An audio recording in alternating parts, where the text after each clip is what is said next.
Ministère de l'Éducation nationale, Centre international d'études pédagogiques. DELF niveau B2 du cadre européen commun de référence pour les langues, épreuve orale collective. Vous allez écouter plusieurs documents. Avant chaque écoute, vous entendez le son suivant. Pour répondre aux questions, cochez la bonne réponse. Exercice 2. Vous allez écouter 2 fois un document. Vous écoutez une émission à la radio. Lisez les questions. Écoutez le document, puis répondez.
Une idée pour vos vacances dans Tout comprendre. Pourquoi ne pas sillonner la France à vélo? On écoute Pascal Leguerne.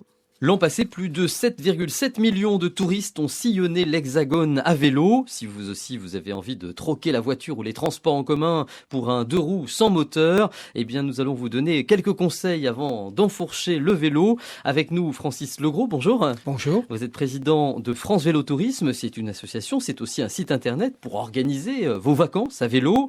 En France, est-ce qu'il y a des régions plus faciles que d'autres pour la pratique du vélo? J'entends par là un plus grand nombre de pistes cyclables, par exemple. Effectivement, il y a des régions qui sont plus en avance sur le développement des sites en propre, des pistes cyclables. Oui. En particulier, si on la cite, la Loire à vélo, qui a une antériorité assez conséquente, puisque depuis 15 ans, on arrive à promouvoir et à développer considérablement les 800 km de véloroute. Mais il existe maintenant plein d'autres circuits. Ça se chiffre actuellement à presque 10 000 km. Ah, quand même, en Oui, France. 10 000 km. L'objectif étant qu'en 2020, on ait terminé l'aménagement d'environ 20 000 km. Donc, ce qui est l'objectif final du schéma national des véloroutes et voies vertes. Des vacances à vélo, vous les conseillez à partir de quel âge? Je dirais, il n'y a pas d'âge. Il y a En pas fait, d'âge. on voit même des familles qui partent avec la petite remorque pour emmener des bébés dans cette remorque, ou le vélo suiveur qu'on accroche derrière le vélo pour l'enfant de 4-5 ans. Mais on voit aussi des jeunes enfants de 7-8 ans sur leur petit vélo en train de suivre leurs parents sur des circuits adaptés, bien évidemment. Ça se prépare très en amont, des vacances à vélo? C'est conseillé de les préparer en amont pour tout un tas de bonnes raisons. D'abord, choisir le type de destination qui convient aux pratiques qu'on va avoir. Est-ce qu'on va justement être en famille ou est-ce qu'on va vouloir un circuit plus difficile, un peu plus montagneux? Sachant que lorsqu'on parle de vélotourisme, on exclut tout l'aspect sportif du vélo. Ça reste le vélo loisir. Alors justement, est-ce qu'on prend son propre vélo ou est-ce qu'on en loue? Est-ce qu'il y a différents lieux en France maintenant où on peut louer facilement des vélos? Ça revient très fréquemment. Moi, je suis accro à mon vélo. Oui, certes, mais c'est moins facile quand on va se rendre à l'autre bout de la France. D'abord parce qu'il faut le transporter. Si on fait l'itinérance, il faudra rapatrier ce vélo à la fin. Donc, généralement, on conseille de louer le vélo sur place. Ce qui est facile. On trouve beaucoup de lieux aujourd'hui? On trouve aujourd'hui beaucoup de lieux, beaucoup de sociétés qui sont spécialisées dans ce type de prestations. Et en moyenne, ça coûte entre 10 et 20 J'allais euros. vous demander justement, 10 et 20 euros la journée? Oui, la journée. Donc Donc après, c'est accessible. Il y a des gîtes, des lieux d'accueil spécialisés pour ceux qui pratiquent le vélo également? Là, je dirais qu'on s'adresse à tout type d'hébergement. Cela va du camping jusqu'au château-hôtel. Toutes les pratiques sont bonnes. Il n'y a pas de rejet de cette population. Le vélo est accepté partout? Le vélo est accepté. Il l'est d'autant plus qu'on a mis en place avec la structure France Vélo Tourisme une marque qui s'appelle Accueil Vélo, qui est donc attribuée à tous les prestataires, loueurs, hébergeurs, sites d'accueil, offices de tourisme qui font des efforts pour accueillir les vélos. Et donc, dès qu'on trouve cette marque Accueil Vélo, on sait qu'on va avoir des facilités pour trouver du service autour de cette pratique. Si on part en famille, on a forcément un peu de bagages. On fait comment à vélo? C'est pas très pratique. Pas facile, effectivement. La réponse, c'est que les pratiques sont diverses. Il y a ceux qui voudront partir en autonomie complète, c'est-à-dire avec leur matériel de camping sur les vélos. Bon, cela, c'est plutôt marginal, il faut le dire. Aujourd'hui, Pour les autres, la demande la plus importante, elle va vers beaucoup de services et on trouve tout ça, des capacités de transport de bagages d'étape en étape si on fait de l'itinérance. C'est possible, ça. C'est tout à fait possible. Et on trouve des prestataires, voire des formules packagées où tout est inclus, y compris la location du vélo, le roadbook, le transport des bagages d'étape en étape, le gîte et le couvert qui vous attendent le soir. Donc on est assisté, on n'a plus qu'à pédaler. Voilà, disons que le seul effort qu'on a à faire, c'est de pédaler, mais au moins on profite assidûment de la pratique sans avoir les inconvénients de la logistique. Donc ça, c'est quand même un gros avantage.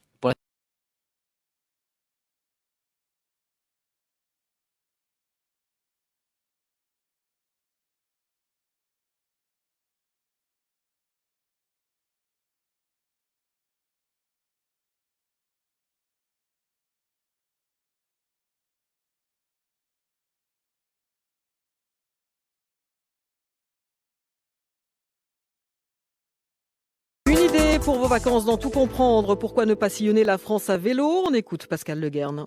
L'an passé, plus de 7,7 millions de touristes ont sillonné l'Hexagone à vélo. Si vous aussi, vous avez envie de troquer la voiture ou les transports en commun pour un 2 roues sans moteur, eh bien, nous allons vous donner quelques conseils avant d'enfourcher le vélo. Avec nous, Francis Legros, bonjour. Bonjour. Vous êtes président de France Vélo Tourisme. C'est une association, c'est aussi un site internet pour organiser vos vacances à vélo. En France, est-ce qu'il y a des régions plus faciles que d'autres pour la pratique du vélo? J'entends par là un plus grand nombre de pistes cyclables, par exemple. Effectivement, il y a des régions qui sont plus en avance sur le développement des sites en propre, des pistes cyclables. En particulier, si on la cite, la Loire à vélo, qui est une antériorité assez conséquente, puisque depuis 15 ans, on arrive à promouvoir et à développer considérablement les 800 km de véloroute. Mais il existe maintenant plein d'autres circuits. Ça se chiffre actuellement à presque 10 000 km. Ah, quand même, en France. 10 000 km. L'objectif étant qu'en 2020, on ait terminé l'aménagement d'environ 20 000 km. Donc, ce qui est l'objectif final du schéma national des véloroutes et voies vertes. Des vacances à vélo, vous les conseillez à partir de quel âge? Je dirais, il n'y a pas d'âge. En fait, on voit même des familles qui partent avec la petite remorque pour emmener des bébés dans cette remorque, ou le vélo suiveur qu'on accroche derrière le vélo pour l'enfant de 4-5 ans. Mais on voit aussi des jeunes enfants de 7-8 ans sur leur petit vélo en train de suivre leurs parents sur des circuits adaptés, bien évidemment. Ça se prépare très en amont, des vacances à vélo? C'est conseillé de les préparer en amont pour tout un tas de bonnes raisons. D'abord, choisir le type de destination qui convient aux pratiques qu'on va avoir. Est-ce qu'on va justement être en famille ou est-ce qu'on va vouloir un circuit plus difficile, un peu plus montagneux? Sachant que lorsqu'on parle de vélotourisme, on exclut tout l'aspect sportif du vélo. C'est reste le vélo loisir. Alors justement, est-ce qu'on prend son propre vélo ou est-ce qu'on en loue? Est-ce qu'il y a différents lieux en France maintenant où on peut louer facilement des vélos? Ça revient très fréquemment. Moi, je suis accro à mon vélo. Oui, certes, mais c'est moins facile quand on va se rendre à l'autre bout de la France. D'abord parce qu'il faut le transporter. Si on fait l'itinérance, il faudra rapatrier ce vélo à la fin. Donc, généralement, on conseille de louer le vélo sur place. Ce qui est facile. On trouve beaucoup de lieux aujourd'hui? On trouve aujourd'hui beaucoup de lieux, beaucoup de sociétés qui sont spécialisées dans ce type de prestations. Et en moyenne, ça coûte entre 10 et 20 J'allais euros. Vous demander justement, 10 et 20 euros la journée? Oui, la journée. Donc c'est après, c'est accessible. Il y a des gîtes, des lieux d'accueil spécialisés pour ceux qui pratiquent le vélo également? Là, je dirais qu'on s'adresse à tout type d'hébergement. Cela va du camping jusqu'au château-hôtel. Toutes les pratiques sont bonnes. Il n'y a pas de rejet de cette population. Le vélo est accepté partout? Le vélo est accepté. Il l'est d'autant plus qu'on a mis en place avec la structure France Vélo Tourisme une marque qui s'appelle Accueil Vélo, qui est donc attribuée à tous les prestataires, loueurs, hébergeurs, sites d'accueil, offices de tourisme qui font des efforts pour accueillir les vélos. Et donc, dès qu'on trouve cette marque Accueil Vélo, on sait qu'on va avoir des facilités pour trouver du service autour de cette pratique. Si on part en famille, on a forcément un peu de bagages. On fait comment à vélo? C'est pas très pratique. Pas facile, effectivement. La réponse, c'est que les pratiques sont diverses. Il y a ceux qui voudront partir en autonomie complète, c'est-à-dire avec leur matériel de camping sur les vélos. Bon, cela, c'est plutôt marginal, il faut le dire. Aujourd'hui, pour les autres, la demande la plus importante, elle va vers beaucoup de services et on trouve tout ça, des capacités de transport de bagages d'étape en étape si on fait de l'itinérance. C'est possible, ça. C'est tout à fait possible. Et on trouve des prestataires, voire des formules packagées où tout est inclus, y compris la location du vélo, le roadbook, le transport des bagages d'étape en étape, le gîte et le couvert qui vous attendent le soir. Donc on est assisté, on n'a plus qu'à pédaler. Voilà, disons que le seul effort qu'on a à faire, c'est de pédaler, mais au moins on profite assidûment l'argument de la pratique sans avoir les inconvénients de la logistique. Donc ça, c'est quand même un gros avantage.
Une idée pour vos vacances dans tout comprendre. Pourquoi ne pas sillonner la France à vélo? On écoute Pascal Le Guern. L'an passé, plus de 7,7 millions de touristes ont sillonné l'Hexagone à vélo. Si vous aussi, vous avez envie de troquer la voiture ou les transports en commun pour un 2 roues sans moteur, eh bien, nous allons vous donner quelques conseils avant d'enfourcher le vélo. Avec nous, Francis Legros, bonjour. Bonjour. Vous êtes président de France Vélo Tourisme. C'est une association, c'est aussi un site internet pour organiser vos vacances à vélo. En France, est-ce qu'il y a des régions plus faciles que d'autres pour la pratique du vélo? J'entends par là un plus grand nombre de pistes cyclables, par exemple. Effectivement, il y a des régions qui sont plus en avance sur le développement des sites en propre, des pistes cyclables. Oui. En particulier, si on cite la Loire à vélo, qui a une antériorité assez conséquente, puisque depuis 15 ans, on arrive à promouvoir et à développer considérablement les 800 km de véloroute. Mais il existe maintenant plein d'autres circuits. Ça se chiffre actuellement à presque 10 000 km. Ah, quand même, en Oui, France. 10 000 km. L'objectif étant qu'en 2020, on ait terminé l'aménagement d'environ 20 000 km. Donc, ce qui est l'objectif final du schéma national des véloroutes et voies vertes. Des vacances à vélo, vous les conseillez à partir de quel âge? Je dirais, il n'y a pas d'âge. En fait, on voit même des familles qui partent avec la petite remorque pour emmener des bébés dans cette remorque, ou le vélo suiveur qu'on accroche derrière le vélo pour l'enfant de 4-5 ans. Mais on voit aussi des jeunes enfants de 7-8 ans sur leur petit vélo en train de suivre leurs parents sur des circuits adaptés, bien évidemment.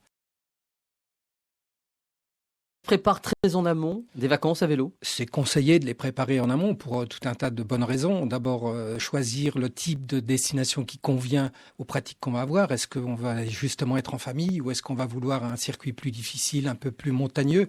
Sachant que lorsqu'on parle de vélotourisme, on exclut tout l'aspect sportif du vélo. Ça reste le vélo loisir. Alors justement, est-ce qu'on prend son propre vélo ou est-ce qu'on en loue?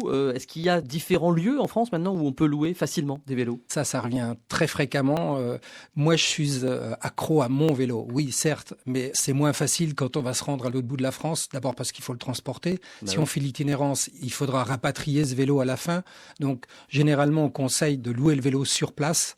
Ce qui est facile. On trouve beaucoup de lieux aujourd'hui? On trouve aujourd'hui beaucoup de lieux, beaucoup de sociétés qui sont spécialisées dans ce type de prestations. Et en moyenne, ça coûte entre 10 et 20 J'allais euros. vous demander justement, 10 et 20 euros la journée? Oui, la journée. Donc c'est après, c'est accessible. Il y a des gîtes, des lieux d'accueil spécialisés pour ceux qui pratiquent le vélo également? Là, je dirais qu'on s'adresse à tout type d'hébergement. Cela va du camping jusqu'au château-hôtel. Toutes les pratiques sont bonnes. Il n'y a pas de rejet de cette population. Le vélo est accepté partout? Le vélo est accepté, il l'est Ouais. d'autant plus qu'on a mis en place avec la structure France Vélo Tourisme une marque qui s'appelle Accueil Vélo, Oui. qui est donc attribuée à tous les prestataires, loueurs, hébergeurs, sites d'accueil, offices de tourisme qui font des efforts pour accueillir les vélos. Et donc dès qu'on trouve cette marque Accueil Vélo, on sait qu'on va avoir des facilités pour trouver du service autour de cette pratique. Si on part en famille, on a forcément un peu de bagages. On fait comment à vélo? C'est pas très pratique. Pas facile, effectivement. La réponse, c'est que les pratiques sont diverses. Il y a ceux qui voudront partir en autonomie complète, c'est-à-dire avec leur matériel de camping sur les vélos. Bon, cela, c'est plutôt marginal, il faut Oui. le dire. Aujourd'hui, Pour la les demande, autres, ouais. pour les autres, la demande la plus importante, elle va vers beaucoup de services. Et on trouve tout ça, des capacités de transport de bagages d'étape en étape, si on fait de l'itinérance. C'est possible ça. C'est tout à fait possible. Aujourd'hui, ouais. Et on trouve des prestataires, voire des formules packagées, où tout est inclus, y compris la location du vélo, le roadbook, le transport des bagages d'étape en étape, le gîte et le couvert qui vous attendent le soir. Donc on est le vélo. assisté. On n'a plus qu'à pédaler. Voilà, disons que le seul effort qu'on a à faire, c'est de pédaler, mais au moins on profite assidûment de la pratique sans avoir les inconvénients de la logistique. Donc ça, c'est quand même un gros avantage.